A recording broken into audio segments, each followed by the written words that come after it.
All right, we are here live. We're here with Vikram, who is an Atheist Republic patron. Thank you so much for being an Atheist Republic patron, guys. If anyone else want to schedule a call with me as a patron, link is in the description. Message me. The instructions on how to set this up is in the description. Reach out to me, and we could have calls like this. Vikram wanted to talk about Hindu nationalism and responsible platforming, like whether when we talk about extremists, when we talk to them, should we platform them, not platform them, should we talk to them, should we ignore them? And he wanted to also talk about a few other things, which we will get to if we have time. Also, I want to say, we're live streaming this on my personal channel, Armin Navabi, and then we'll republish it later on Atheist Republic's YouTube channel, and we're also live streaming on our Atheist Republic Twitch. Link to all of that is in the description. So if you're watching this on Atheist Republic, also hop on over on Armin Navabi's YouTube channel in case we ever get removed from Atheist Republic. We could hang out here, right? Anyways, hi Vikram. Hello, how are you, Armin? Good. How are you? We haven't talked for a while now. Yeah, has it been a year now? I don't know. We've been messaging each other, but haven't talked. Yeah. You send me compliments here every once in a while. It's very nice. I look forward to your messages. It's nice. I feel like everything you and I could have disagreed on, we've gone so hard on those stuff, but there's only good stuff that I can tell you now. Really? Okay, wait. So, what do you mean?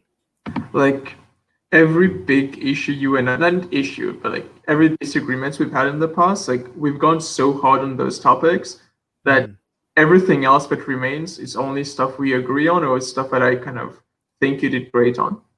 Okay. All right. So you lead the way. What are we talking about? So either, like I said, Hindu nationalism, but it might just go into Hinduism as well. So it will just go like it's whatever. So the first, I wrote down a bunch of arguments, so we could go through them. The first one, I just wanted to talk about my experience coming from like a Hindu background. Like the country I come from is it's a secular country, but there's a lot of this Hindu kind of, it's like Hindus are the majority there, and among the people, there's this kind of sense of superiority, but it's a bit strange because it's not like people are thinking out their arguments and they aren't being like, oh, I'm a Hindu, we're superior for all these reasons. It's not this well thought out, but it's very normalized, if that makes sense. Which country? Mauritius. Okay. All right. So kind of like a sense of superiority just because. Yeah. I'm from the Hindu background, but I wouldn't be surprised if like a Muslim or a Christian or anyone else would also feel that way, but for their particular branch. Okay. Because I remember when, sorry, I didn't mean to interrupt you if you had to say anything. No, just continue. Go on. Like I remember when I was home, like maybe back when I was 12, 13 or whatever, like sometimes we talk with other Hindus. I'm not a Hindu anymore, but like back then. I would talk to some Hindus, like we'd get along. They seemed like the nicest person on earth. And then at one point, they'll just slip in some sentences that, it feels innocuous, but when you really hear what they are saying, you're like, wait a second. Like I remember I would talk with I won't say who, but with some people in my family. And I just would slide in. Oh yeah, have you heard of like what this black guy did? It's very strange, right? And then like you won't think much of it, and then a bit later, yeah, these black people, I tell you. Or like, they'll bring in, oh, Muslims? Like, yeah, this one person, she's a Muslim, right? Like, I remember I was this weird situation. I went to like a water park back home. And like I put my shoes on her table, like because she was like the cashier, and she insulted me. She was like, you shouldn't be putting your shoes there. I apologized, removed my shoes. And then she looked at my name. She's like, oh, you're a Hindu. You should have told me. I thought you were Muslim. And I was like, okay, I'm gonna walk away. Wow. I have an experience like that somewhere else that I can't tell, but actually, wait, I have two experiences like that when it comes to. I was trying to buy something, and I can't tell when and where, but they asked me if I'm a Muslim because they don't sell to Muslims. And I said, no, I'm not. And I'm like, yeah, because nobody would buy from us if we sell to Muslims. But I also have an experience because I dated, for a while, I dated a Hindu girl, Fijian Hindu girl. And her mother wanted to make sure I'm not a Muslim. She didn't care that if I was a Hindu or not. She didn't matter. I could be atheist, Christian. She just like, are you sure you're not a Muslim? Like, you're from, originally were born in Iran. I'm like, no, I'm not a Muslim. I'm like, are you ever going to become a Muslim? Like, go back to being a Muslim. I go like, no, like, and then like, it was weird to me because usually if you're an atheist, people have a problem with you that you're an atheist, right? But they did not care what religion you were as long as you were not a Muslim.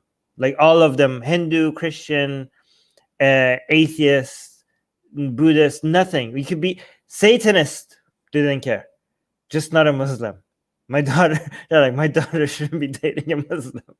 That was like, yeah, that was my experience. With yes, yeah. If it was a strange thing, my one of my previous roommates and I, we were joking about this, but so back when I was in first year, I was in I call it the peak, kind of the angry atheist phase, the phase where you're super obnoxious about it. And we were joking about how, like, back then, so I've never really been in a relationship with women and stuff. I've always just had like one night stands and stuff like that. And we were joking about how so many girls that I would sleep with, they turned out to be super religious, and like they would be super crazy women. Not in the bad way. Like, I don't mean, sorry, I should have phrased that better. I meant that they were into stuff that was super out there. And my roommate was joking about how, like, I guess he's agnostic, but he doesn't really care about the issue. I don't know what term he would use, but he would joke about how, like, every girl he has sex with were all atheists, and they didn't have any such like crazy kind of, not crazy, but they didn't have such like out there, like, you know. That's the only thing, sometimes when, a lot of times people ask me, Armin, is there anything good about religion? And I always say, no, there's nothing good about religion. But if I have to be honest, that's the only thing that is good about religion is that, it gives us, I don't know how to say it without getting canceled, but yeah, people that making this taboo for many years has given us a lot of twists and that we could enjoy. I don't know how else to say that, but yes, I agree. Like, there was I don't know, is it okay if I share one story? It's quite funny. Like, I don't know if you have like restrictions in terms of like content, but do you want to talk about it? No, go ahead. Like, there was this girl, like, she was like the first person I had sex with. It was like maybe 5 years ago now. We go into her room. She has like a Jesus cross, like a huge cross on her wall. And we, like, I don't know, at one point she had like a bunch of books, and I think I brought up that I was reading Richard Dawkins. And she says like, oh, I love his biology books. And then she starts ranting about Dawkins' views on atheism, and she starts trashing atheists. And so weird. So when she was giving me like a blowjob, I was looking at her Jesus cross, and I was like, if you only knew who I am, like, I don't know if you'd be happy right now. I don't know. Maybe she would be more happy. Maybe she would like, this is like some, evil stuff that we're doing. I don't know. Again, I don't. Yeah, I the people that have never seen sex as a taboo, I don't know. It to me it seems like they don't appreciate. It just doesn't seem like. I think I don't know. Maybe this is wrong to say because it's a lot of people suffer from sex shaming, and feeling that they're doing something wrong, feeling disgusting.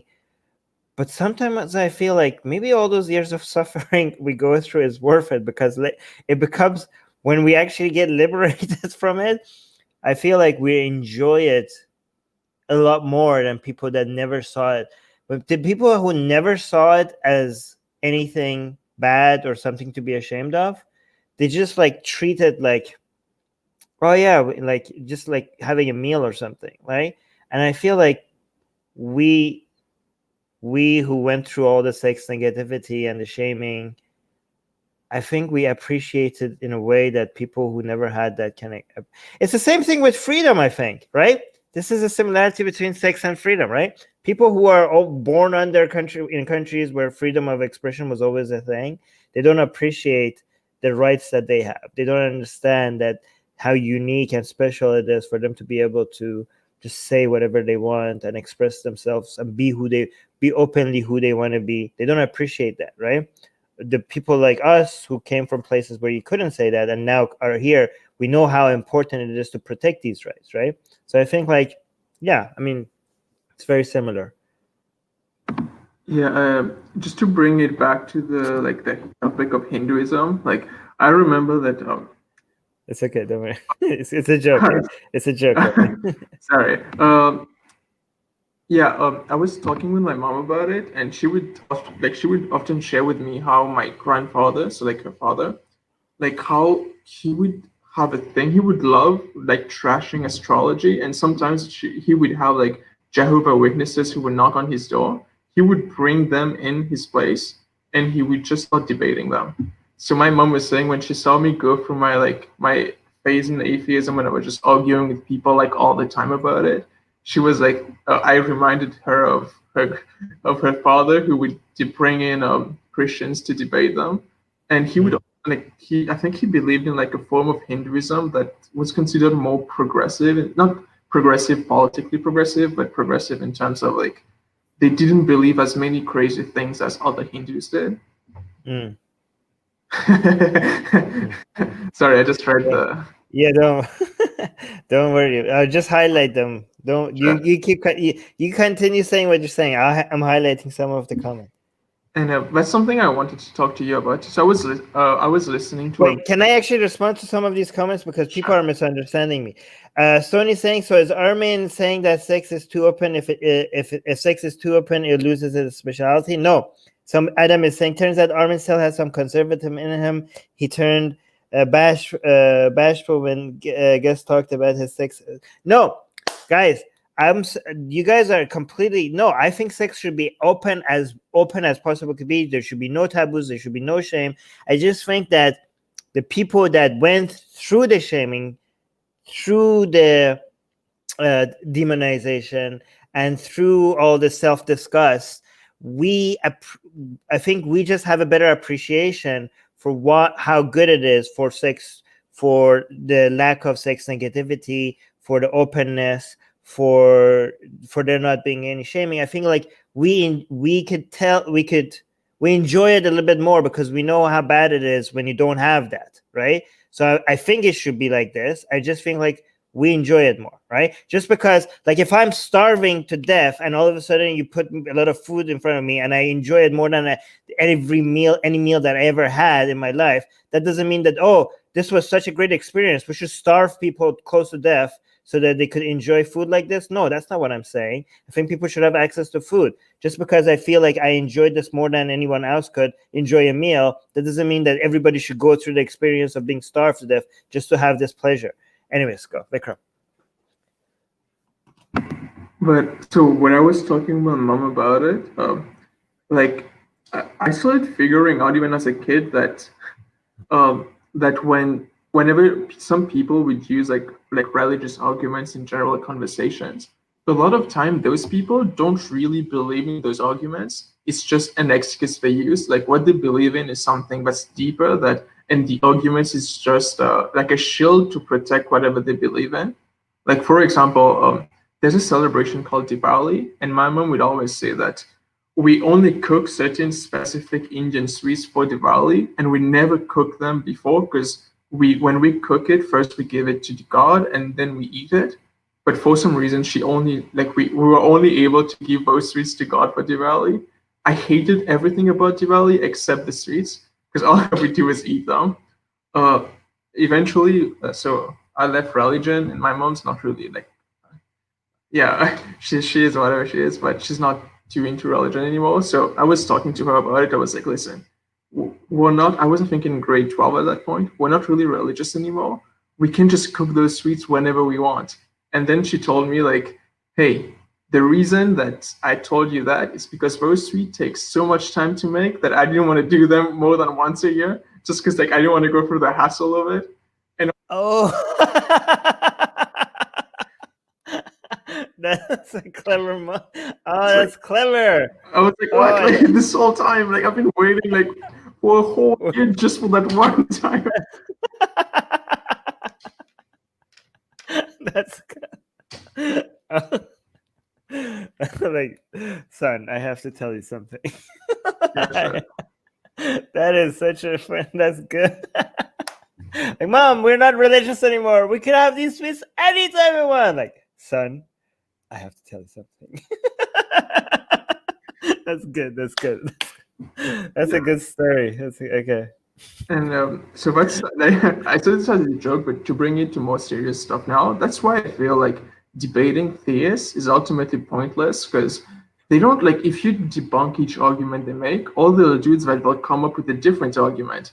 But the argument itself is not why they believe. Like if let's say you explain why the Kalam cosmological argument is flawed, no one will start rethinking their theism as a result of that. They'll just find another argument. They'll look into like Thomas Aquinas, or they'll look into like some random person. Right. Like, what do you think of that?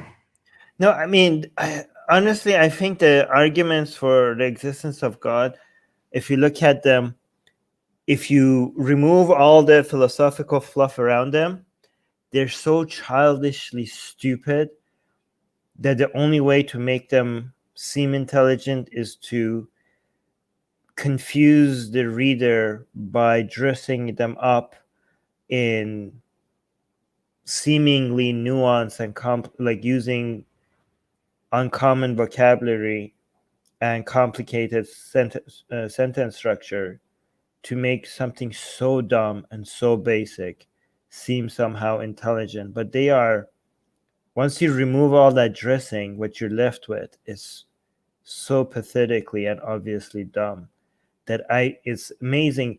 It's not just the fact that we have an answer to all of them, it's the fact that, to me, it's bizarre that they're even given any credit to seem like to even call them philosophical arguments. I think it's like it's a shame to whatever is labeled philosophy to be able to even include that in if that is included as a category, can be categorized as philosophy, then I mean, screw philosophy. Like, what the hell is this stuff? Right? This is like, I mean, it's so basic, it's so dumb, and I think like this is why I have given up on even arguing about it. I think like we should have moved way past all of this like ages ago.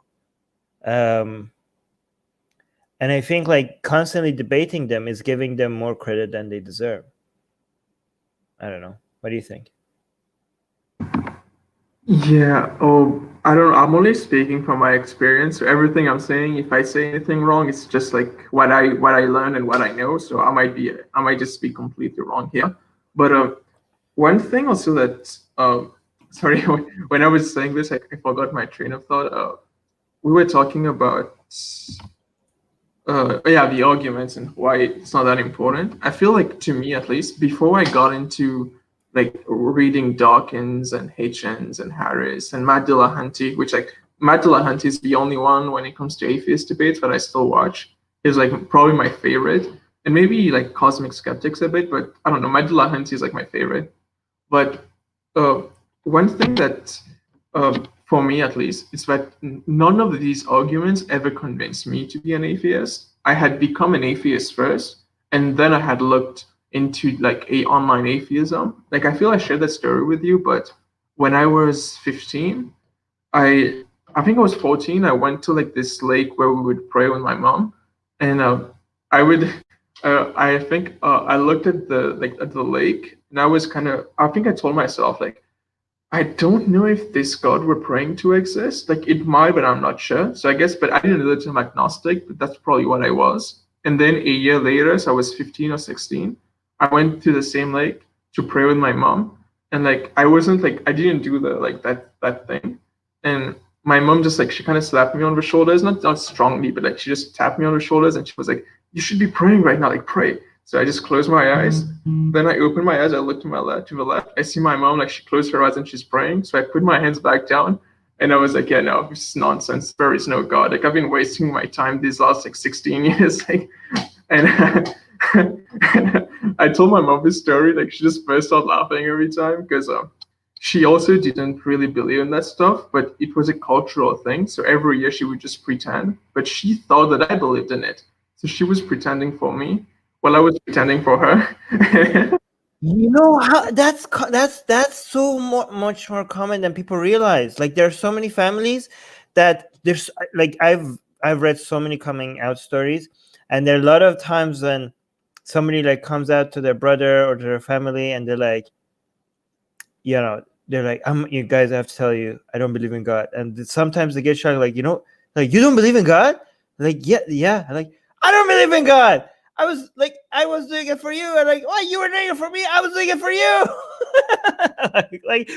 When and like they realize like it's been like for the past 5 years they've all been pretending for each other, and none of them actually believe. It's so. By the way, Hossein left you a comment. Hussein is saying, Vikram, the debates aren't for convincing who you are debating, but it does convince viewers, or at least provokes them to ask more. Yeah, I agree with that. Morta is saying, yeah, it's bizarre that people even think there are like things except that experts disagree on. We made it to be like they are on even grounds or something. Yeah, okay. Cool. I'm gonna all right. You wanna Morta is saying that's so wholesome. And also scary. Okay, you wanted to talk about Hindu nationalism. Can we get to that? Yeah, I think I kind of touched on it earlier, but so I was watching your discussions with you. So I've been watching them for the last few weeks, like bits of different stuff. A conversation with this guy. I don't know if I should say his name. Both his first name and last name begin with J. You had a conversation with him on Atheist Republic and on Secular Jihadists. I feel like that guy is like he's really smart with how he phrases his views. He phrases them in a way that it sounds very progressive and like very like very progressive and all that. But then he does this bait and switch where he brings in some Hindu nationalist behind every sorry, Hindu nationalist statement behind whatever he's saying. Because I don't have examples in mind right now, but there were times when you're having a conversation with him and he makes you look like you're like the bigot while he's saying some pretty bigoted statements, but he just kind of phrased in a nice way, if that makes sense. You don't remember any examples? Sorry, I've been doing an assignment all day. Don't worry. Okay, but I can't respond to it if you don't remember. So just yeah. There was another guy, like he seemed like a nice guy. I don't know his name, but I think he was like a Hindu guy. He was talking about Sanatanizing religions. Yeah, that guy. I remember. Yeah, but at the end, I felt like what he does is that he's trying to, because he knows you're very secular, so he tries to phrase his views in a like, oh yeah, I'm pro-secularism, but at the end, he ended that discussion by talking about how he wants to sanatanize other religions that aren't his, and I was like, wait, you just wait, where does that come from? Like, right. It felt very familiar because growing up, people would do that a lot. Like they'd be like, "Yeah, we gotta love your neighbor and all that stuff," and then they're like, "Those Muslims, like, those black people, those like, and you're like, where does that like?" You see, there's this cognitive dissonance of like we're good people, and then you just bring in that bigotry right behind it. Right. I mean, it's interesting because we are technically doing the same thing with our ideas, right? Because sanitize, how do you say it again? That was the first time I heard that name, so I might be saying it wrong. I think he said sanatanize something. No, religion. that's like making it more a more. I don't know what the word is. Somebody can say it maybe in the live chat, but that's making it more like Hinduism. Basically, that's what it is. Like making it compatible with Hinduism, right? It's kind of like, but maybe people say assimilate to Hindu culture. That's what it is, right? Just like what Israel, it's very similar to what's happening in Israel when they're trying to make Israel like a Jewish state. They're like, you know what? People are like, isn't that a bit racist? Like, no, because they're trying to make Judaism like this is the right wing people, making it Judaism to not just be a religious thing or a cultural thing or an ethnic thing, but also a nationality. And by doing that, and in a way to avoid making it seem like there's going to be a two-tier system or there any racism involved, what they're saying is that anybody could assimilate and be more Jew-like, right? And like you could be an Arab and in Israel, and as long as you assimilate, you could be Jewish at heart or something. Like, I'm like, what are you guys saying? All right. So basically they want people to I mean, for us, that sounds pretty bad, because it is. But if you look at what we're doing, like the people who believe in Enlightenment values, we are technically saying, you could be a Muslim or a Christian or a Jew or a Hindu, but as long as you don't live by Islamic values, and as long as you understand that as long as you don't live by Islamic values or Christian values, as long as you don't want to, as long as you accept that we have freedom of speech, that we accept homosexuality, we accept trans people, men and women should have equal rights, then you have the freedom to believe. As long as you don't practice those beliefs, you should be able to exist with us, right? So we technically are asking them to also assimilate, but we are right because our values are superior. I think, but technically we're doing the same thing. We're telling Muslims, like, hey, you get to be Muslim, you get to believe in Allah and the Quran and Muhammad, but the values that we have here is that men and women are equal, and gay people are free to be gay, and secularism rules the land. And as long as you abide by these rules, you could believe whatever you want in your own private corner. Aren't we doing the same thing? What do you think? Do you think we are, just to be sure I understand, do you think we are doing like a special pleading fallacy or like a double standard? No, we're doing the opposite. Sorry. No, I'm calling us out on it. So, like, I'm doing the opposite of it. Like, I'm being transparent. I'm saying it's okay. I'm saying we have the same standard. No, we're not doing double standard. I'm saying we have the same standard, but we're okay because our values are superior. Oh, you're saying special pleading? Okay, it's not double standard, but it is special pleading. But it is special pleading, but it's not a fallacy because it is special. Special pleading is a fallacy if you are making the wrong claim that this is a special situation. It's not a fallacy if it's actually special. Our values are better than Islam. But our values, so you and I mean, we have a lot in common, but let's assume we didn't know each other. So the only thing we have in common is a lack of belief in God, or in my case, like a belief that there is no God or like whatever. So what values is there in just atheism? I wasn't talking about atheism as a value. Atheism is not a value. I was talking about the values that we defend, which is Enlightenment values. Atheism is just a lack of belief in God. It doesn't come up with a value system. The value system that we here at Atheist Republic believe in is the Enlightenment values. And there's a list of them. Yeah, I got, based on your recommendation, I got the book by Steven Pinker, Enlightenment. Oh, yeah. It's 700 pages long, and I have like so much reading to do for school. I'm waiting to be done so I can read it. It's really good. Yes. Yeah.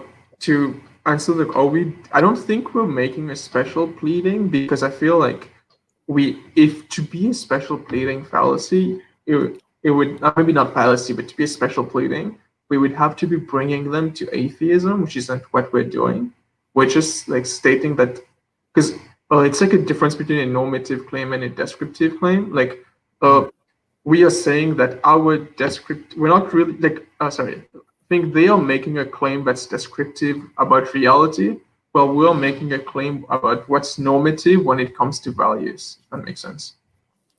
Well, okay, so special pleading is not like a formal fallacy. Like, it doesn't mean that just like there are some fallacies that every time you do them, it's wrong no matter what, right? But there's some other logical fallacies that when it's whether there are sometimes that you might be doing it, but it doesn't make your argument wrong, right? For example, like slippery slope. You say sometimes like, oh, if this happens, then this is going to happen. And a lot of times like, oh, that's a slippery slope fallacy, because if this happened, that doesn't happen. If A happens, B doesn't necessarily happen. But there are situations where if A happens, B does necessarily follow, right? If A happens, B doesn't. So if I say, dude, don't do A, if you do A, B will happen. You're like, slippery slope. Or like, but what? No, but in this situation, B does actually follow A. So you can't just say slippery slope, right? So, and again, so for example, special pleading, you could be like, I don't know, like, you shouldn't, I don't know, you shouldn't punch people in the face. Or like, and then somebody comes at me and I'm defending myself and I punch them in the face. I'm like, this was different. I like special pleading. Like, I was defending myself. Special pleading. Like, no, but this is actually different. Okay. So it is like, there are, so again, if people, that's why we have the fallacy, right? When you think like the fallacy is that you think an argument is wrong just because, it has the format as one of the logical fallacies. That it doesn't if you can find one of the logical fallacies, that doesn't necessarily mean the argument is wrong. If you think that you find a logical fallacy, that means the argument is wrong, then now you're committing the fallacy. Yeah, I notice. I have so much to say about the fallacy, but like maybe we should complete the Hinduism stuff first. Yeah, go ahead.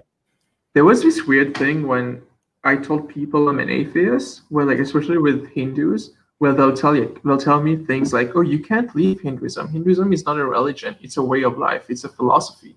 But even if that's true, I can still choose to leave it, right? Like it's not like it's like once you're born in it, you can never leave. Like Yeah, I mean, I hate that. Like Hinduism is a way of life. It's not a religion; it's a way of life. Well, excuse me, other religions are not a way of life? Like, how does that negate one? Like, Hinduism is not a religion, it's a way of life. So is every other religion is also a way of life. What the hell? And then, it's a way of life. You can't leave it. Like, I can leave ways of lives. I just don't live that way of life. Therefore, I have left that way of life. Yeah, with Hinduism, one thing I find like that's very different to like Abrahamic religions, it's that you can like if you bring two Christians in the same room, like they could have very different beliefs, but at their core, they all believe that like the Bible is the word of God and that Jesus Christ is the Son of God and stuff like that. But you can bring two Hindus in the same room and they agree on nothing. Like that's what makes it really hard sometimes to debunk Hinduism, just because there's so many different branches. That's a feature. That's not a bug. That's like in the, it's Hinduism is the best thing ever, and it's nothing at all at the same time. Just because when you want to defend it, they're like, oh, this is Hinduism, and it's great. And then when you want to attack, you're like, that's not even Hinduism. That's not even Hinduism. It's like in the Matrix, when you shoot bullets at it, they keep dodging it. They're like, oh, this isn't Hinduism. It's like, well, that's not necessarily Hinduism. Hinduism is so many things to so many people at the same time. But it's only like that when you attack it. All of a sudden, when you want to defend it, it becomes very specifically these things that they like. Here's the thing. If you like it, then it's part of Hinduism. If you don't like it, then who even knows what Hinduism is? Like, it's like, oh, there's so many different things. There's so many different people, right? Yeah, I know. There's this thing, I don't know how it is in other countries, but where I'm from at least, like there's like an intersection between race and religion where I'm from. I feel like, because here in Canada now, like I feel like two people that live here, brown people are all the same. Like you could bring a Muslim and a Hindu. Two people like, yeah, it's just Muslims and it's brown people. But where I'm from, it's like if you're a Hindu and if you're a Muslim, there's like a difference in terms of like you're looked at differently just based on that fact. And now even though I'm an atheist, there's like it's weird because based on my skin color and my family, people would lump me in with Hindus. And similarly, you could have like a Christian like guy who's from like a Muslim family or like a whatever religion, and they would still technically be considered Muslim as it intersects with race, which is very weird. I don't know if like other countries have it too, but I'm guessing they must. Wait, so what's the question? No, it's just like a statement as it relates to Hindu nationalism. Like it's like this weird thing where people bring race and religion together. So like instead of saying like in Canada we would say like most people are brown. Like let's say I'm just making a general statement. Right. In my country we would say this person is a Hindu, while the other person is a Muslim. And right. Like, there's like a weird connection between race and religion. I think. Okay, but by the way, your caste, people are thinking you're a Brahmin, right? You were a Brahmin.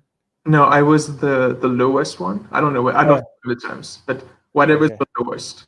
The outcast or the lowest caste? The lowest caste. Is it Dalit? Let me look it up. Dalit is an outcast. Dalit is not the lowest caste. It's the outcast. It's even not. It's not even in the caste system. That's what I was. Yeah. Okay. Okay, so here's the thing. I think we have the global ethnicity-free religions, the two major world religions that are like that are Christianity and Islam, and then there are the two that I consider to be, I'll call them ethno-religions, which is Judaism and Hinduism, right? So the it's interesting because based on my experience, a lot of people that grew up in like were more familiar with ethno religions, that grew up under ethno religions, they seem to have more of a problem at separating ethnicity from religion of other people that grew up in non-ethnic religions, right? You know what I mean?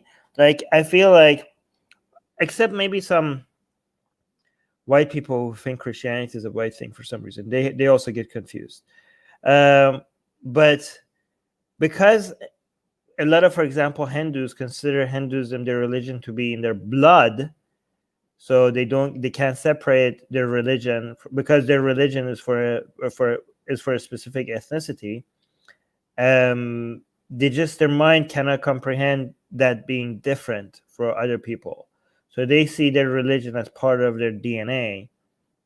And that's why they assume other people's religion is also part of their DNA and part of their blood and it's part of their essence. And that's why it's not something you could necessarily change. And this is why a lot of Hindus tell me, like, Armin, you keep saying you're ex-Muslim, but we know you're Muslim by blood. Like we know like you're still, it's in your blood to be a Muslim, right? So this is my experience with them. So that's why I say, we're Hindu, you're Muslim, we're brown. Yeah. So they use it interchangeably, religion or ethnicity. But go on, you want to say it? Yeah, and that's why, like, even if I were to tell some people where I'm from that no, I'm an atheist, to them it's like, no, like I see you, I know your family, you're a Hindu. They wouldn't be able to connect unless you can, even if you convert to Christianity and stuff, like they wouldn't. It's like in their mind you're still like a Hindu just based on that. Right. And yeah, sorry. This is the same experience I had in Israel, right? There were this argument between different atheists in Israel, because some of them identify as atheist Jews, and some of them were like, why can't we be ex-Jews, right? And people are like, what do you mean ex-Jew? You can't be an ex-Jew, you're Jew. You could be an atheist Jew, but you're always a Jew, right? And then the atheists were like, why can't these people be, like, look at Armin, like he was pointing at me. He's an ex-Muslim. Why can't they be ex-Muslim? Why can't we have ex-Christians? Why I want I identify as an ex-Jewish atheist, right? I don't want to be a Jew. I don't want to be like, and they were fighting with each other over like, are we atheist Jews or are we ex-Jewish atheists, right? And I feel like there's the same conversation happening in India. People say like, I'm an ex-Hindu atheist or I'm a Hindu atheist. It seems to be two different crowds, right? And this is only happens with Judaism and Hinduism because they're ethno religions. So the definition of what it means to be a Hindu and what it means to be a Jew is the same conversation that's happening in India is happening in Israel, right? Because the three traditionally definitions of what it means to be a Jew or Hindu were culture, ethnicity, or religion, and these are three separate things. And it seems like both countries at the same time are adding a fourth definition. They seem like they're copying each other. The fourth definition that is coming in both countries is nationalism, right? It's the nationality, right? So this is a modern definition of these words to make it seem like, oh, being a Jew means to be Israeli, and being Israeli means to be a Jew, or being a Hindu, being an Indian means to be Hindu, right? So they're trying to add both of these countries because ethno religions are very powerful tools for ethno nationalism. So both of these countries are now, the right-wing parties in both of these countries are now trying to add this fourth definition to it, which is very interesting. Yeah, and it's very strange, but the more I think about it, like, especially like when we were growing up, so when they would think of like people who are Catholics, where I'm from, like Catholic, I don't know, but it's that word. They would usually use that as a dog whistle for Black people, which was very strange. And I don't know, I'm guessing like Western countries don't really do that. But then I've seen like a lot of like Richard Spencer, for example, he's an atheist, but he believes in we need Christianity to preserve like the white skin. So maybe it's like a global thing. I'm not sure. It's very interesting because if you look at the far right, there's two different. When it comes to the far right using religion, there's a lot of people on the far right that don't even want to use religion, but the ones that do want to use religion, a lot of them are atheists, but they think the religion is too powerful of a tool for them to abandon, right? If you look at the Western far right, they're looking at other far right movements like Islam and Hinduism, and they feel like they're failing compared to them, right? They're looking at Muslims and see that their far right movements are a lot more. They're winning. They're growing. They're winning. They're a lot more powerful. They're looking at Hindutva. The rise of the far right is happening mostly in India and with Islam. The Western far right movements are like pathetically small and weak compared to them, right? And they're looking at them and they see that they have what they're doing effectively is demographic engineering, controlling women, higher birth rates, and a very effective use of religion. Even when it comes to anti-Islamic far-right movements in Iran, ethno-nationalist movement in Iran that are anti-Islamic, they are using Zoroastrianism and ancient symbols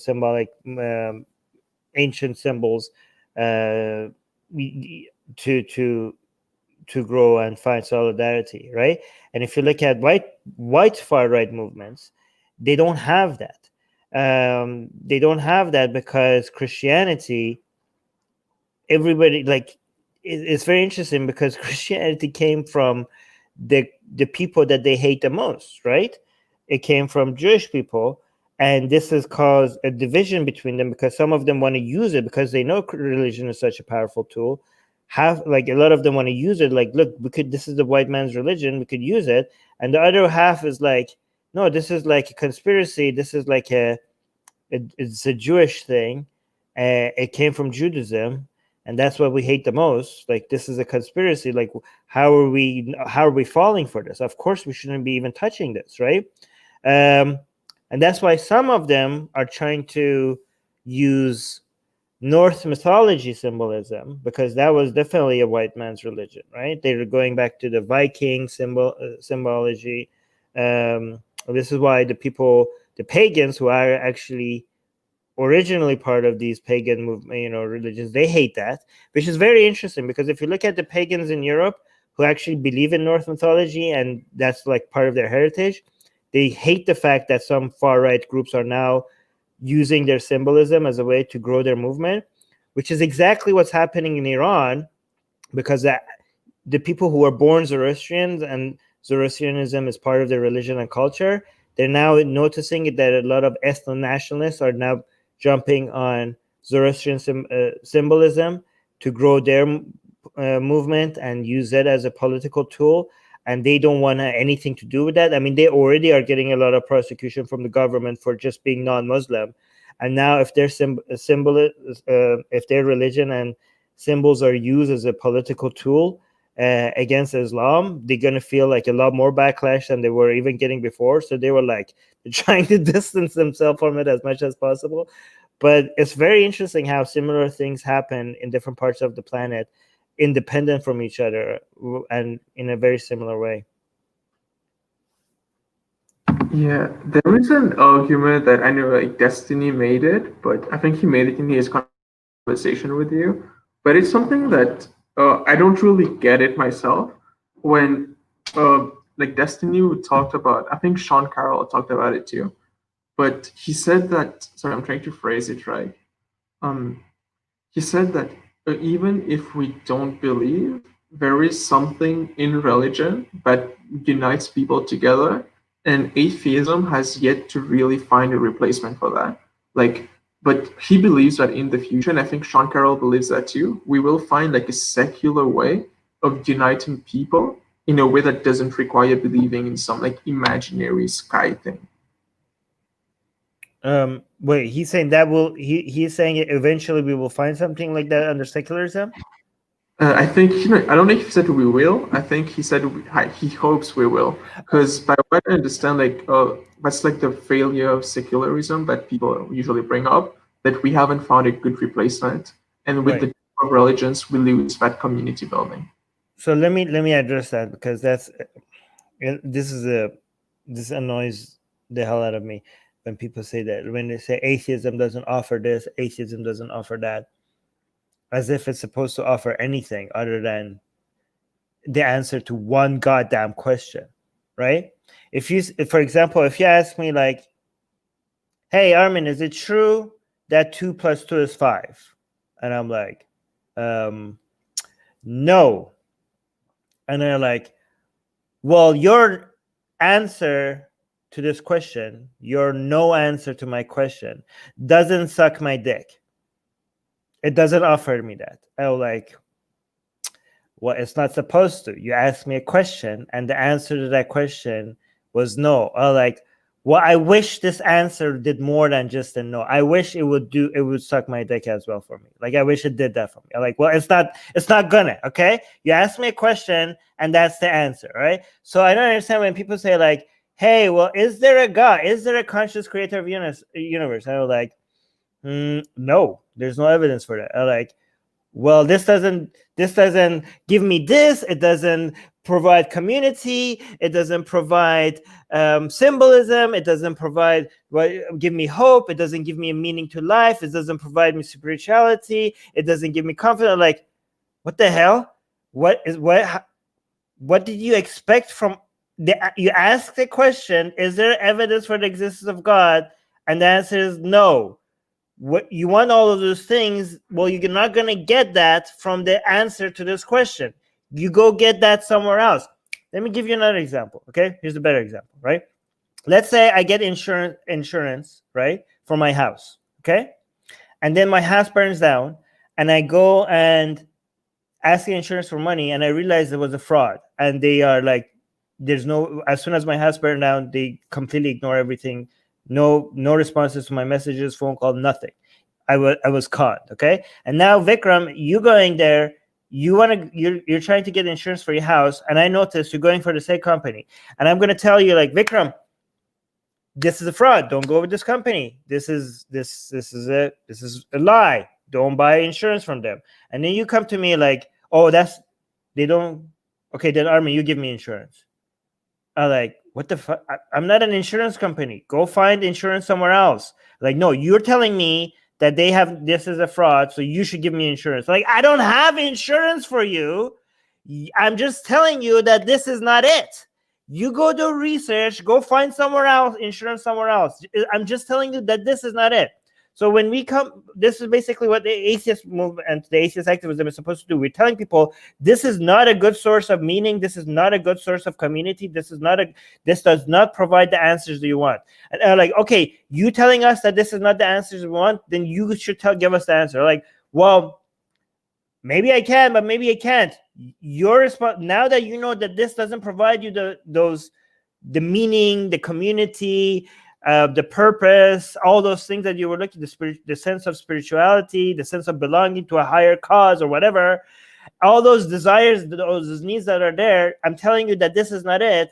Now you could go. The thing is that the answer to those questions could be different from all of us. We could find, like, I don't have a universal answer for you because there's no universal answer to it. Like what I'm going to, in fact, this is an opportunity for you to realize where I'm going to go find the answer to those desires could be completely different from where you're going to find it. So now that you've been freed from these shackles, you could go do research and figure out what's a healthier way to satisfy these desires, right? But you can't be like, oh, here's the universe. I'm not going to give you a universal answer, okay? I'm going to I'm going to tell you where I'm getting them from, and you could see if it maybe works for you as well. But if I do tell you where I'm getting it from, that's not part of atheism. The part that was atheism was just me telling you that this is bull crap. Now, if I'm telling you, okay, here are now the values that I think it works, right? That's not something else. This is something on top. This is something extra. This is bonus, right? This is why I'm saying we believe in enlightenment values, but that is not our atheism. This is on top of our atheism. This is in addition to our atheism, right? We suggest that going for enlightenment values make the world a better place for a lot more people, but that is not atheism. In fact, you could be a religious person that believes in enlightenment values, and you could be an atheist that doesn't believe in enlightenment values, okay? These are separate things. What do you think? Can I play devil's advocate? Yeah, please. Oh, interesting. I'll put my theist hat from back when I was 10 years old on. So let's use your analogy, right? So you see I'm going to this insurance company, you run up to me, you're like, hey, don't go there, it sucks. I tell you, hey, I need insurance. Can you give me insurance? To which you say, no, I don't have insurance. Then I know this one might suck, but at least it's giving me that insurance that I need. And so ultimately, even if it's not great, or it's not even good, at least I'm getting some form of insurance. It's like a little bit is better than none. So now to make it out of the analogy and just be more clear, it's like when you discard religion, you're not only discarding the belief in the supernatural, you're also discarding all the values that people find in it. So it's like, what are you replacing those values with? Wait, what if it's what's giving you is a net negative? What if you're contributing money to it, and then when your house burns down, they give you nothing? So it's not better than nothing. It's worse than nothing. But is it not providing you with the community building, with a sense of purpose, with, I don't know what people like that? No, it's not, because what it's doing, because this is the assumption that basically it's destroying the competition, which would have been a lot better. Like if you look at whenever you take these out of a society, religion out of society, people are not gonna.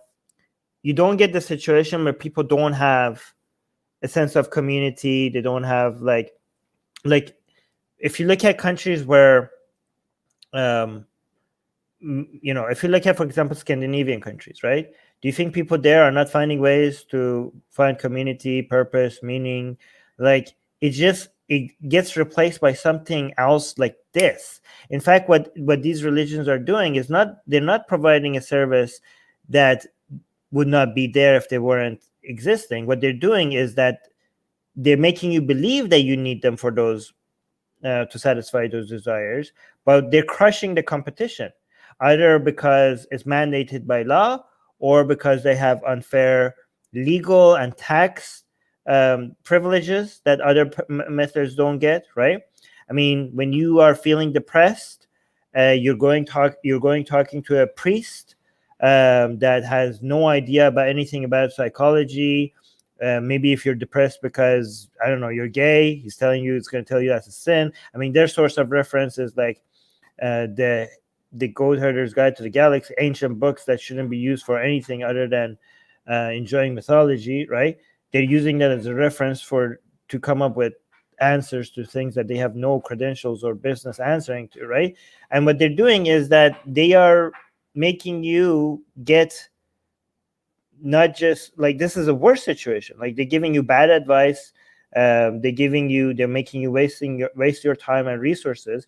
And if they were not there, the demand for community, the demand for a sense of belonging or a sense of purpose will create a situation where it would be supplied by the society or by the market, right? In much more efficient, much more modern, much more science-based ways, and in much more compatible to use individually, rather than something that is like supposed to be like, here's the answer to this entire giant group of people, right? Like, if you want community, imagine if your church wasn't there, you might be like, you know what, I'm gonna go join like I don't know, a knitting club or a running club or a music club or a hiking club, like something that fits your personality or more your, I don't know, or a gaming community, whatever. It would be more in line with you and finding people that you share, or philosophy, chess club, right?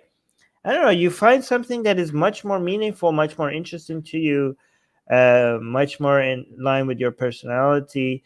And if you have like psychological help need, imagine if all the tax that was being, because all the tax revenue that is being missed out on from all these churches was like, you had more government funded psychological mental help to people that are feeling alone or depressed, that you actually get to talk to people that are giving you advice based on our best understanding of these mental issues, right? Rather than talking to a priest. Like, why would you even like? So I think there's a cost associated with, there's an opportunity cost associated with this. These people, especially because these religions they don't come at no cost. It's not like zero or them. They come out at the cost of crushing the competition with the unfair privileges that they have. We would have gotten a lot more if they weren't around. Yeah, you said what I would have responded to it, but you said it in a much better way. You went into more examples than I could think of. Like, for me, I would just have said, like, no, I think we can find better things, because ultimately all the bads that religion give, you could replace, like, you could get, also all the goods that religion give, you could get from other sources without the bad. But yeah, you said it in a much better way. No, thank you. Do you want to get to the responsible platforming part? Yes, let's do that. Let's get to that one, because we're right. So let me go through I wrote some arguments. So I'll begin by saying why I agree with you. I don't know, maybe we agree on everything, but so I agree that so there are some people who would say that people who have heinous views should never be platformed, because even if you challenge them, you're still promoting them you're making part of your audience susceptible to them. I don't agree with that. I feel like there are people that you platform on, like you can platform anybody on, whether they are flat earthers, like far right crazies, like whatever, so long as you are effectively challenging them. Because if you fail to do that, you're opening your audience to being misled by them. And I thought of this example that it seems to make sense to me, at least. Like, back when I was 16, 17, when I was like this rebellious guy who didn't really understand much about the world, you put someone like Ben Shapiro, or you put some crazy person like Richard Spencer, or like you put anyone like that who's wearing a suit, sounds really nice. They might be saying complete nonsense, but to me, who doesn't know any better, I would be easily susceptible to falling into their stuff, just because I don't know anything about the world, but they sound really smart saying complete bullshit.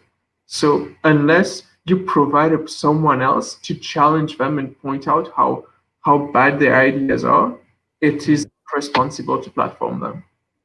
Yeah, especially because I've noticed these people, a lot of these people, in when they do get pushed into the deepest, darkest parts of the internet where there's no backlash to what they're seeing, and when people discover them there, they are.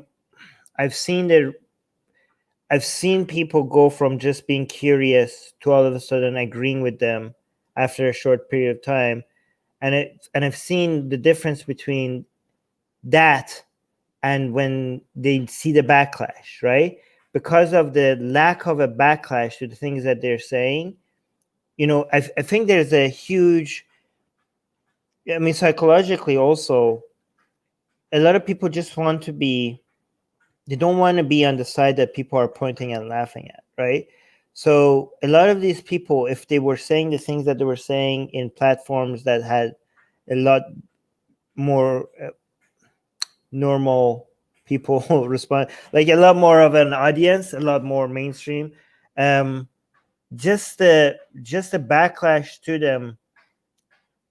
For example, right, the wokies are not being canceled, right? And but the far right is being canceled a lot, right? They're being kicked out of all these platforms, right? And if you look at, I think I disagree. I feel like mostly, people on the left like cancel each other way more than they cancel. I mean by genuine cancel, not like Okay. cancel as in like remove all your accounts, remove, suspended from Twitter, not like cancel as in calling each other out, like actual cancel, right? So, but if you look at what's happening is that the wokey ideas are becoming a laughing stock because they're becoming more and more popular for people to point and laugh, and not being canceled and being exposed for everybody to see makes them less cool to hang out with. Like a lot of teenagers, like they see one side making like calling somebody racist, and they're looking at everybody laughing at them for calling somebody racist. Like you want to be on the side of the crowd that is pointing and laughing, rather than the side that you look so ridiculous, right? So you notice this what's happening. You're like, yeah, I'm gonna go on that side, right?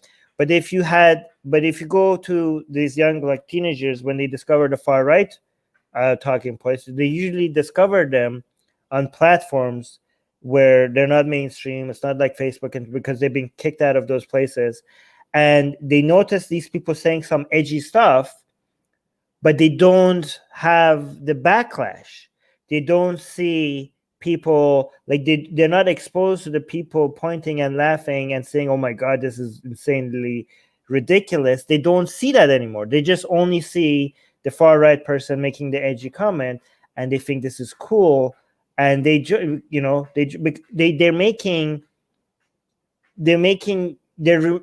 have removed them being exposed, because they will be discovered no matter how much you remove them. They will be discovered, especially because a lot of people are looking for stuff that has been banned, have been removed. Like they want to go discover them. What is this that is being banned? Why is this not on Facebook, right? Why is this not on Twitter? Why is this not on YouTube? And they go and discover them, and they just listen to them in a vacuum where the reaction is not there anymore. And another thing that it does, by the way, is that if you look at the far right, a lot of them have learned how to present themselves in a way where they don't get removed from these platforms.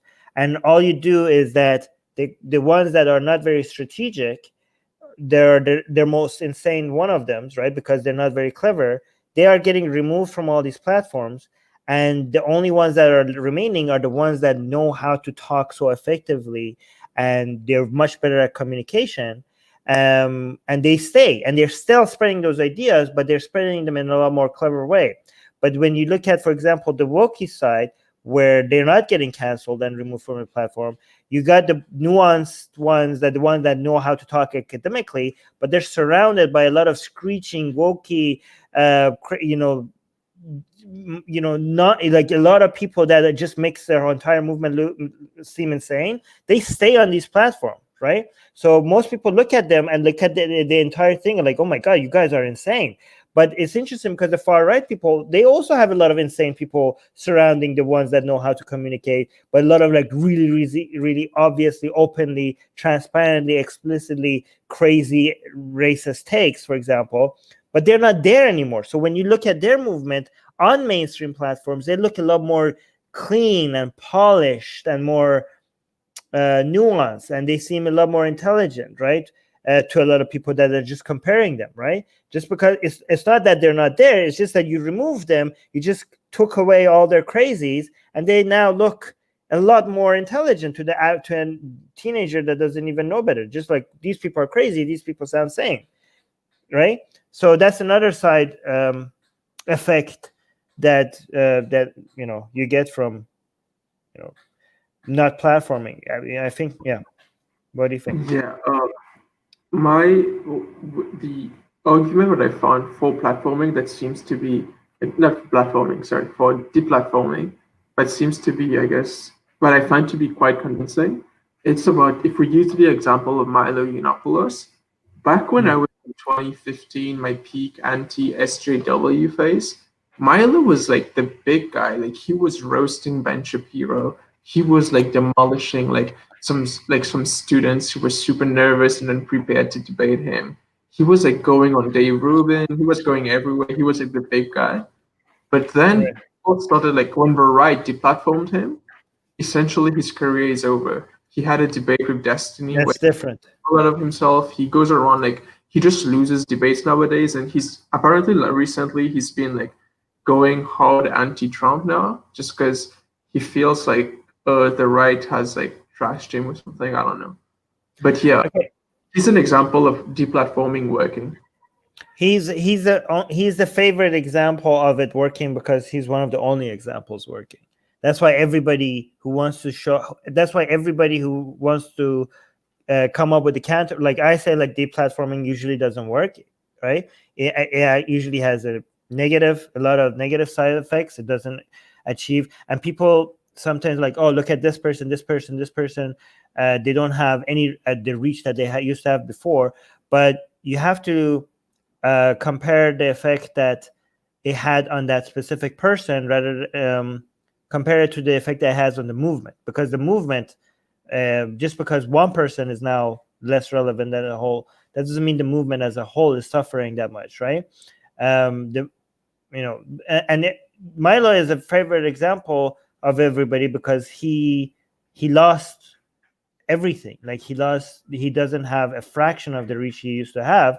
But if you look at his specific take, his example, it wasn't because of him being canceled from these platforms and because of the far right things that he was saying. It was specifically because he said something that both the right and the left and the far right and the far left will, he said he endorsed something that was a taboo for all sides. Everybody, like, people were like, yeah, like, it wasn't just that he was deplatformed, it was also that people didn't want him anymore, right? If the situation was that he was deplatformed and people, he had diehard supporters that were against his deplatforming, they will have followed him to wherever he went, right? They would have followed him. They would have introduced other people to him. They would have become more emboldened to spread his message to people, to red pill people to him. And he would have become a lot more, maybe he would have had a smaller reach, but he would have made more financially, because more people would support him because he doesn't have the reach that he didn't used to have, right? And more people would feel privileged and honored to be one of the few people that have access to him in these places that other people don't go. But for him, the situation was different because he was deplatformed, and also everybody was like, good, get rid of him. Even a lot of his followers were like, after what he said, were like, okay, we don't want you anymore, right? So that's not a very good example of deplatforming working.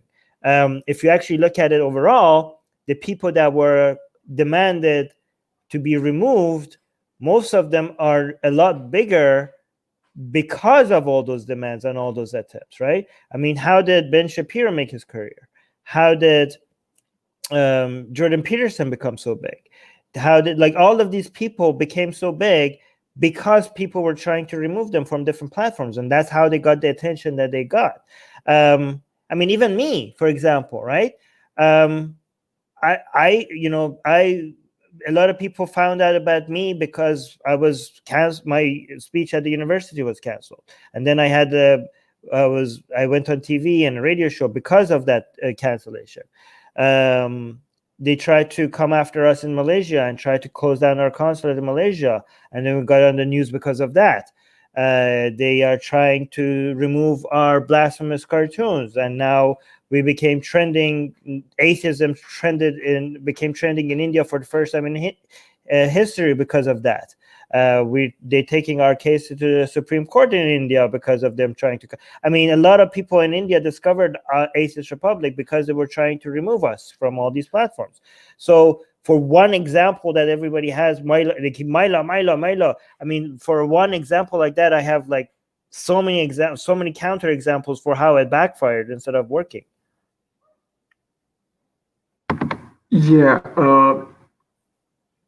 My personal belief is that partial deplatforming leads to the person becoming bigger, but if you're able to fully deplatform them, you effectively lower their reach. I remember, I think was it Sargon who had that experience where he was I don't know if it was Sargon or it might have been someone else, but yeah, I think it was Alex Jones actually. But yeah, anyway, so someone like when you remove YouTube, you remove Facebook, you remove Instagram, you remove like Twitter or whatever platform. When you remove all these big platforms, if you go on BitChute, if you go on DLive or whatever, your reach is not going to be anywhere near as big just because people don't use those platforms. So maybe before you could have reached 1 million people. Now you're reaching 10K people. And you can really make a living off that smaller platform that's not as good as the others and doesn't have the same reach. Right. I think there needs to be like some scientific analysis on this. If that is true, then so basically you're saying like if you're trying to deplatform or somebody, it better work, because if it doesn't work, then it's going to backfire. You better nuke them out of every platform, or else it's going to, I don't know. So would you want to take that risk because if you're not 100% successful, now you made them a lot bigger? Like, I don't know, like what would be the responsible thing to do? Because now you're risking making them a lot bigger than before if you're not 100% successful, right? Would you be okay with deplatforming Stefan Molyneux, considering the actual harm he has caused with turning people into incels, pushing people down the far right, like the alt-right side of things and stuff like that? Okay, so it depends on what you mean. Like, are you talking about just private companies removing them from their platforms, right? You're not talking any government any legal consequences. You're just talking about different. At the first step, maybe just private, but especially considering someone like Stefan Molyneux, who is actually super harmful, why even go to the government level? I feel like there's a strong case to be made for that as well. I don't endorse anything legal consequences, but I could see a case being made for. I mean, I think like when it comes to Facebook and YouTube, I would recommend having the community standards be a lot. I mean, I lost my Twitter account. I'm suspended on Twitter because sharing blasphemous cartoons. Like, I mean, right now it seems like it's ridiculously easy to get suspended. I mean, no nudity, nothing. Here's your goddess, and now I don't have a Twitter account. So that seems like, I think whatever the line should be a lot, higher than to get this easily removed, right? But I do agree that I don't think it should be like, I don't know. I think I need more evidence, more data to come up with what the line should be, for private companies. I think right now it's too easy to get. It's too easy. They're removing too many people for not enough good. I mean, again, I don't think this is a violation of free speech, but I still think it's a bad idea. I do think that these platforms might have to be like a public utility, but does that mean that anything goes? I don't know. Actually, I'm gonna say that for me to come up with, right now, me and you are just guessing. Would this be harmful? Would it be not harmful? What's the benefit? What's the cost? I think like we need access to a lot more numbers and analysis to be able to do a cost benefit analysis on this, right? I mean, the cost is that, people say sunlight is the best disinfectant, right? I do think like you might be doing a disservice to everybody if you don't equip them with the tools to tackle these ideas, and also not to expose how common, like a lot of people, for example, like I have a hard time explaining to people how bad of a problem like far right ideas are, right? Because they're not exposed to it. Like a lot of people are not even treating it like a serious threat because they don't see it on Twitter and Facebook and YouTube, right? They think they think that wokeism is a bigger problem, and it's not. It's the far right ideas are a lot more toxic and a lot more dangerous, and they're very common. But it's really hard for me to convince people of that and tell them how much they are out there because they don't see them, right? And I think like hiding them makes people not be ready to address them. You know what I mean? So that's another cost that we need to consider. And then so when if we do let these people stay on YouTube, is whether or not the cost of them spreading those ideas is more than the cost of not letting them. I don't think that's an easy answer, and I think like we need a lot more data to be able to answer that. So I don't know. Yeah, when it comes to like myself personally, like when I was like maybe 17 or so, when I first still in that like rebellious phase, and I remember that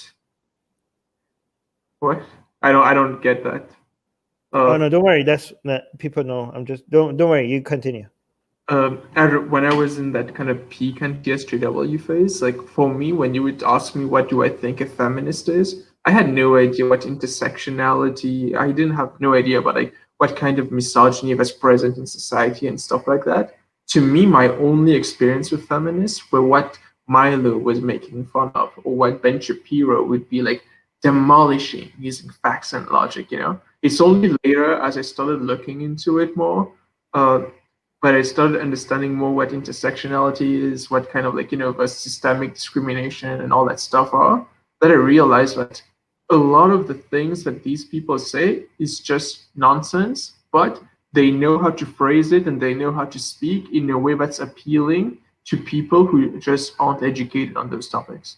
But yeah, an answer to what level the deplatforming is good or what level it's bad. I guess if I had to say, if we could come up with certain specific policies that we know for a fact would only target people with heinous views and with people who actually radicalize into like youngsters or whatever into harmful ideologies, then I'd be okay with it. But I don't know what those policies would be. But I mean, heinous, you mean like based on your standard, then we should ban religion on all these platforms. Like every single YouTube video that is teaching you about how great Islam or Christianity and Hinduism is or Judaism is, they will all, based on that standard, they will all get removed. I mean, how do you decide how heinous? Like, where is the like? Again, I don't think it's that easy to come up with these standards. You might as well, because it's so hard to come up with a line. You might as well just be like, you know what? Screw it, and let everything, just everything apply. Go on. That's why I'm not a free speech absolutist, because I feel like if you're a free speech absolutist, you have to make certain concessions that I don't think a reasonable person would make. Because I feel like if you knew for a fact that someone saying just one particular speech would lead a whole, like say 1,000 youngsters to become like neo, that I don't like saying it on YouTube, so I don't want to say the word, but if you know for a fact that that speech would lead to people doing that, as a utilitarian, I'm sure you'd be okay with that one particular speech. Yeah, but that's kind of saying that do you think murder should be murder? Do you think we should execute people without due process? And I'm like, no. But you're like, what if I come up with this specific example of this guy that you just know that they're about to like kill 1,000 people if you don't execute them, but there's no way that you could prove it in the court of law? Should we not like have like government secretly just erase this one specific person in the middle of the night because there's no other way to legally execute this person or put them in jail? Within this specific situation, be good for us to just like, you just know that this person is going to like do an attack and is going to kill this many million people. And I mean, yeah, but I mean, we're not coming up with these like specific examples like that. We have to come up with certain like standards that work most of the time. We cannot come up, because if you come up with extreme examples, then you cannot have any standard. If you come up with extreme examples, then every standard that you ever introduce anywhere at any point can be argued away by coming up with extreme examples. Do you know what I mean? Then you don't have any. I could come up with extreme examples from the other side, right? You know what I mean? I'll try and put it in like a syllogistic form, but I'll fail because I'm not good at that, but I'll try. So let's say you come and say every speech should be allowed. And I bring up, what about this speech? To which you respond, well, you're finding an extreme example of like whatever. I'm testing you on your consistency. So I'm addressing the argument that every speech should be allowed. But you say, so what if I tell you that every single every person, okay, who's been arrested should be proven guilty in the court of law before they're put in jail, right? And but you find an example where you just happen to know that this person, if he is let free, is going to do something that's going to kill 1 million people, right? But you can't prove it in the court of law. Should we, because of this extreme example, should we give up on this standard and be like, you know what, just remove this law altogether, because we could have But I'm saying is that we come up with standards and laws and codes of ethics and stuff, not based on what works most of the time. You know what I mean? What works most of the time. For example, let's say we have the standard like, oh, when you see a red light, the law is you have to stop. You're driving, you have to stop behind the red light, right? And then you could say like, well, can't we have it that you have to stop, but what if it's like 2 a.m. and the driver can see that there's no pedestrians and there's no cars from like it's flat, and you can see from 10 kilometers away, there's no cars at all. And you're like waiting for like 5 minutes behind the red lights like an idiot. And you know that there's no consequences for you to drive through this. Nothing is going to happen. Okay. Should we not make it that? Should we not put that in the law? Should we be like, okay, you have to stop behind the red light unless you could be guaranteed, like if it's at 2 a.m. and there's no cars, then there's an exception that's legal for you to pass it. No, we don't come up with, because then every single standard would have to come up with like every single standard, you could throw it away if you come up with situations, as a utilitarian, you understand, like if we had utilitarianism doesn't work if you want to calculate the cost and benefit of every single action at every single minute, right? You have to understand as a utilitarian, the standards are not based on calculating the cost and benefits for every single action. You have to come up with standards that work most of the time because we don't have the capacity to calculate and come up with new rules. Like, imagine how complicated the legal system already is, right? But imagine if we wanted to come up with a law for every single situation. We had like a utility calculating machine that we had to run every single time. Be like, okay, stealing is illegal. Well, unless you're starving and you're gonna die, like, okay, let's put that in the law. Like, no, unless that. Like, the laws and standards are already complicated enough. Now, if you want, you cannot make it even worse by trying to come up with unique situations that don't apply most of the time. You have to, at some point, be like, look, this is not going to work all the time. Sometimes this law or this standard or this community standard is going to misfire a couple of times. But if we make this any more complicated, nobody's even going to be able to read it or follow it. This works most of the time. We're going to go with this.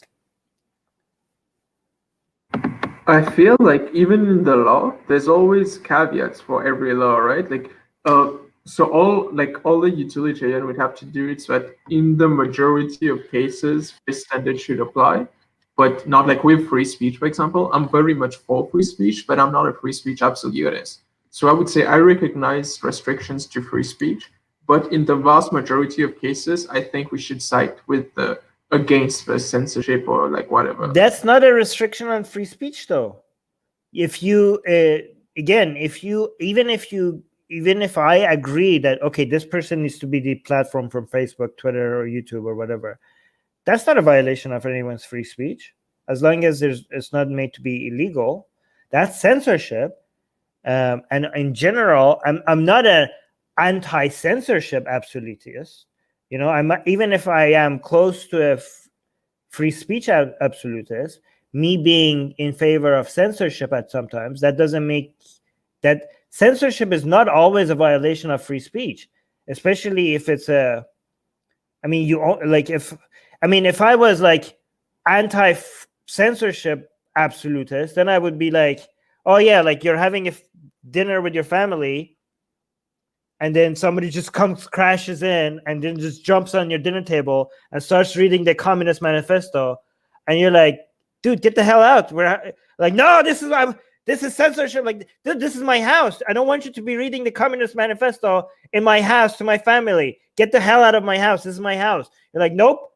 I demand an audience, and your family is now my audience, and you have to listen to me. No. You can censor this guy. This is your house. You can kick them out of your house. If I go to a church and start telling people like, hey, your God is fake, your gods are all idiots, and they kick me out of the church, it's their church. They own the church. They're not like, censorship, they kick me out of their church. No, it's their platform. If they don't want me there, they could kick me out of their church, okay? So being a free speech absolutist doesn't mean that you're an anti-censorship absolutist, right? Saying that you have the right to say whatever you want without any legal consequences, that doesn't mean that right doesn't give you a right to an audience, right? A right to freedom of speech doesn't mean that you have a right to every audience at all times. Yeah, I would say that. I feel like we probably agree on this. Maybe the one point is that I would be open to sorry, because you basically repeated what my take was, so I have to like find something new. No, but okay, so we have to end this very soon because usually this goes for an hour, but this was Should I go for, I have like a couple stuff within the same topic, but it's kind of like short. Okay, let me just address this. John is saying, do you support freedom of religion? You recently said you shut down Catholic Church. No, I said I want the Catholic Church to be shut down, but this is the Catholic Church has done enough crimes for it to be shut down, not because of religion, but because of all the crimes that they have defended. If this was any other organization, they would have been shut down. This is not they should be shut down not because I'm violating the freedom of religion. They should be shut down because we should be taking away their religious privilege, right? If this was a non-religious organization, it would have been shut down ages ago because of all the crimes that they're committing and defending. So yes, I am for shutting them down, but not because they are expressing their religion, but because their crimes, and because their only reason. This guys taking the reason why they're still not shut down is because they have religious privilege, right? So them being shut down is taking away their religious privilege. It's not taking away their religious freedom.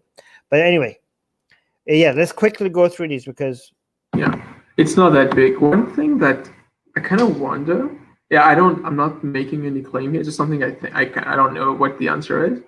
I feel like, do you think that on YouTube at least, atheism is popular?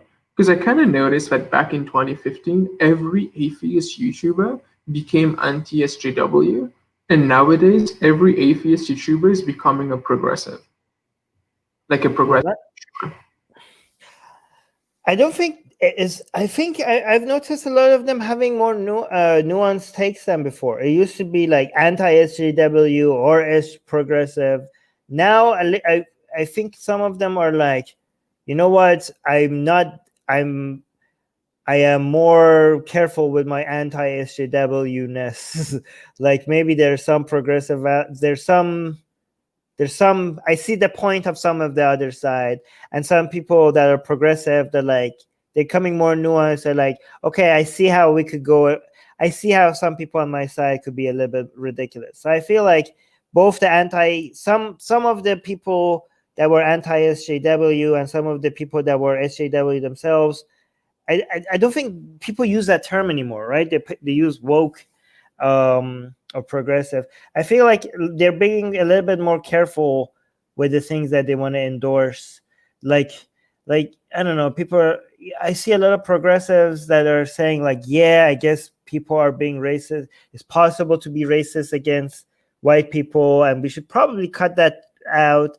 And it's possible to be sexist against men. They used to say that's not even possible, but now they're saying it's possible, and maybe we should cut it out. And then I think like that's what some progressives I've noticed are saying. And I noticed a lot of people who are anti-SJW now saying like, yeah, I guess there's a bunch people that are actually racist and actually homophobic and actually transphobic, and they're hiding their transphobia and their homophobia and their misogyny and their racism, and under this pretense of, they're hiding it under anti-SJW, but it's not anti-SJW. They're just genuinely racist. They're admitting that this is a problem on their side. So I feel like they're just growing, and some of them have less binary black and white takes than they had before. So I think I see it as progress. Yeah, like I'll use one example. I know he's your friend, but I'm not insulting him, even though I'm not a fan of his work. Sargon of Akkad, like a few years ago, he was making arguments for the Enlightenment. I was watching one of his videos like some days back, and he is now arguing against the Enlightenment, and he's making pro-Christianity arguments. Like, yeah, I debated him on that. Did you see that? oh, did you? Yeah, I debated him on Christianity. I also talked to Vosh about this debated, on platforming and deplatforming. You should watch that as well. Yeah, I think I watched the Vosh one a while back. Yeah, I have one. Just search for Armin Navabi, Sargon of Akkad, Christianity. I'll look it up. But yeah, it's something with Vosh that I kind of wonder. So I enjoy his like debates when he's debating alt-righters or like incels and stuff like that. My only worry with him is that I feel like he's not de-radicalizing extremists on the right. He's just taking their hatred and replacing it with all this stuff that he agrees with. So he's not de-radicalizing them. He's just re-radicalizing them. He's because so many people who are far right now are becoming like communists. I think he's de-radicalizing communists, to be honest. Vosh? Yeah. He's like the furthest. He's not a tanky, but he's like uncom, right? No, but I think like all the things that we don't like about a lot of far lefty people, he's helping us. Okay, so for like a lot of people who are part of the Wokistani Mujahideen, they would never listen to somebody like me, okay? But they do listen to somebody like Vosh, right? And what if they keep following Vosh? What is Vosh telling them? Vosh is telling them that, yeah, religion is cringe, including Islam, right? And if he's like anti-Islam, he thinks that he might not think like anti-white racism is as common as maybe I think it is, but he calls it out, and he thinks it's a real thing that exists, and that he calls it out as like race, like actual racism, right? So he doesn't dismiss it when he sees it, and he calls it out. He thinks anti-male sexism is a real thing, and when he sees it, he calls it out. Even though maybe he doesn't think it's as big of a deal as it actually is. He's against protectionism, which is amazing. Like this whole idea of like, imagine this, like a whole bunch of like lefty people, like very lefty people, being introduced to the idea of more trade being a good thing. And this whole, and one thing that people are afraid of becoming popular among far lefty people is their thirst for a violent revolution. And that is such a red line for a lot of them that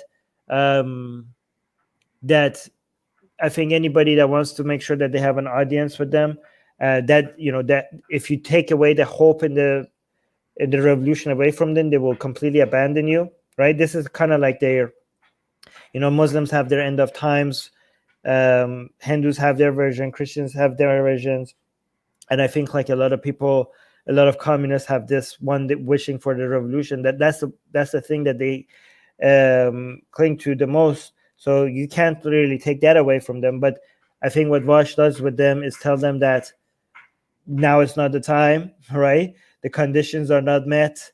Now you have to play ball with democracy. You have to, liberals are bad, but to get our way, we have to work with them. So it's kind of like making them, work within the liberal system, work within the democratic society, not do violent revolution, because maybe one day.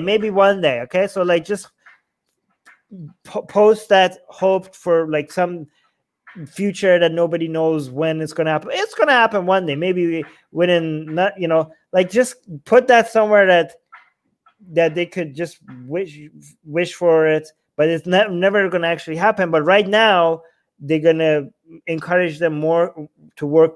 Like this is kind of like, I feel like he's like, I don't know, if I didn't know any better, I would think that he's actually a liberal, right? That is pretending to be a leftist. I wish he was. I know that's not true. That's not true.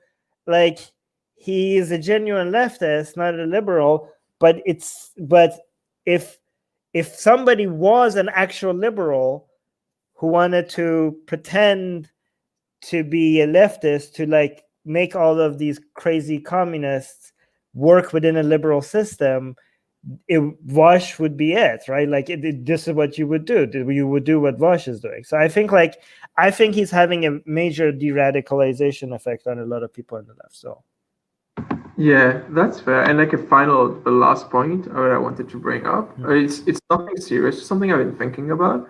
You know who James Randi is, right? Yeah, of course. So James Randi recently passed away, and I saw a lot of people talking about how James Randi influenced them into becoming skeptics and like YouTubers. But when I look at those people content, like James Randi was debunking people like Yuri Geller, Peter Popoff, or like magicians who pretend they aren't doing tricks and stuff like that. But those YouTubers who are skeptics are debunking political takes. They are like depending, like they're doing like over talking about atheism and stuff like that, which James Randi never I mean, he gave his opinions on religion, he's an atheist and all, but his work was about debunking frauds who were pretending to have magical powers and stuff.